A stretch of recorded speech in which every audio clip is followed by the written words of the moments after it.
சடனா வந்து பிளான் பண்ணி வீட்ல இருந்து எல்லாருமே வெள்ளிக்கிழமை கிளம்பி திருப்போரூர் முருகன் கோயிலுக்கு போயிட்டோம்.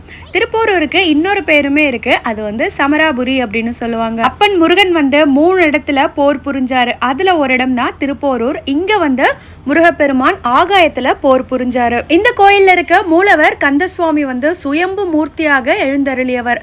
அதனால வந்து அவருக்கு அபிஷேகமே கிடையாது, புணுகு மட்டும் தான் சாத்துவாங்க. ஸ்ரீமத் சிதம்பர சுவாமிகள் இருக்காரு இல்லையா, அவருடைய கனவுல முருகப்பெருமான் தோன்றி பனைமரத்துக்கு அடியிலிருந்து கண்டெடுக்கப்பட்டவர் தான் இங்க இருக்கிற கந்தசுவாமி மூலவர். அந்த பனைமரத்துடைய அடிபாகத்தை தான் அக்ஷய பாத்திரமா கோயிலுக்குள்ள வந்து நீங்க பார்க்கலாம். திருப்போரூர் சென்று சுயம்பு மூர்த்தி கந்தசுவாமியை வழிபட்டுட்டு வந்தோம் அப்படின்னா கண்டிப்பா வந்து வாழ்க்கையில திருப்பம் வரும். நாங்களும் சந்தோஷமா 6 விளக்கு ஏத்திட்டு எம்பெருமான் முருகனை கண்குளிர தரிசனம் பண்ணிட்டு ரிட்டர்ன் வந்து கிளம்பிட்டோம். வரும்போது அப்படியே ஜூஸும் குடிச்சிட்டு வீட்டுக்கு வந்துட்டோம். மித்துக்குட்டி போக மாட்டேன் அப்படின்னு ஒரே அழ. அப்புறம் அம்மாவும் தங்கச்சியும் கிளம்பிட்டாங்க. பாய்.